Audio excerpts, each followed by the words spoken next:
ఏమే మన servants WhatsApp గ్రూప్లో చూడు.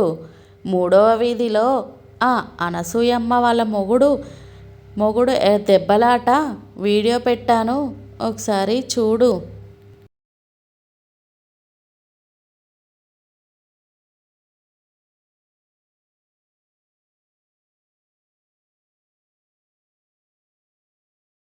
కొత్తగా పెళ్ళయిందనుకుంటా కదా, పని సరిగ్గా రానట్టు యాక్టింగ్ చేయి అయ్యా, లేకుంటే బుక్ అయిపోతావు.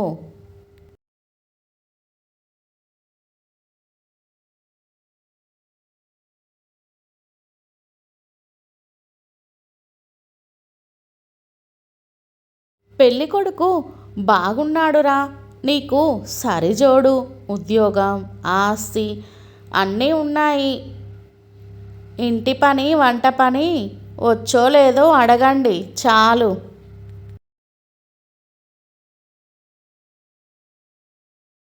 అరే పిచ్చోడా, భార్య మాటలకు ఎదురు చెప్పకుండా తానా అంటే తందానా అనడమేరా అన్యోన్యమైన దాంపత్యం అంటే.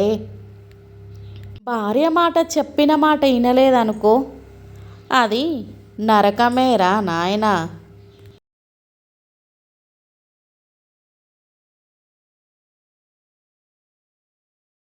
మా ఆవిడ షాడిజం రోజు రోజుకి పెరిగిపోతుందోయ్. పుట్టింటికి వెళ్తూ కూడా వైఫై పాస్వర్డు మార్చేసి వెళ్ళిపోయింది చూడు.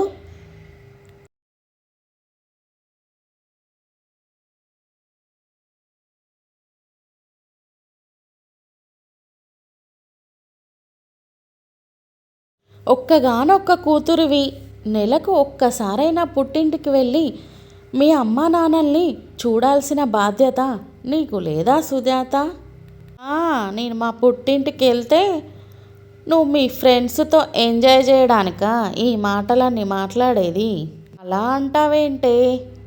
మీ అమ్మా నాన్నలని చూస్తావని అలా చెప్తున్నానంతే. ఇడ్లీ ఉడకలేదని, చట్నీలో ఉప్పు చాలట్లేదని అంటున్నారు. మీరు ఇళ్ళ దగ్గర వంట చేస్తుంటారా ఏంటి సార్? ఏం మాట్లాడుతున్నావయ్యా నువ్వు? చట్నీలో ఉప్పు సరిపోలేదంటే ఇంటి దగ్గర వంట చేస్తున్నట్టేనా ఇక?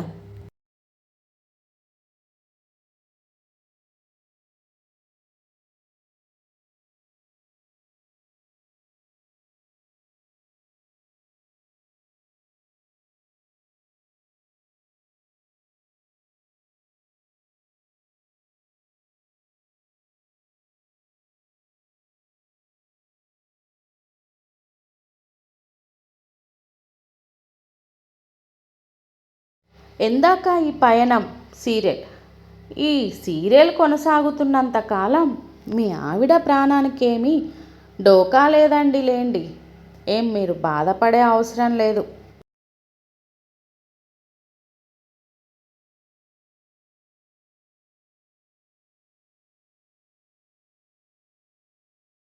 ఇంట్లో ఆడవాళ్ళు చెప్పిన ప్రతి పని చేయకూడదండి రామారావు గారు.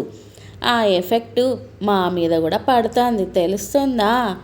మీ ఆవిడ మా ఆయన అన్ని పనులు చేస్తాడు అని మా ఆవిడకు చెబితే నాకు ఇక్కడ ఎఫెక్ట్ అవుతుంది, అర్థమవుతుందా?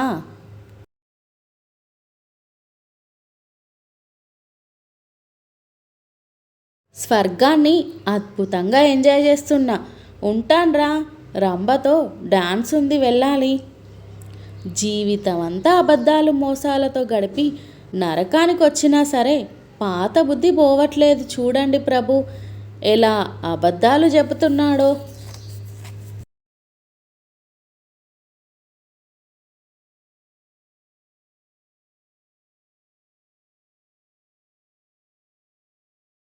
ఏమే గుడ్ న్యూస్, మన ఫ్రిడ్జ్లో లడ్డుల గురించి పేపర్లో వచ్చిందే, చూద్దురా ఒకసారి.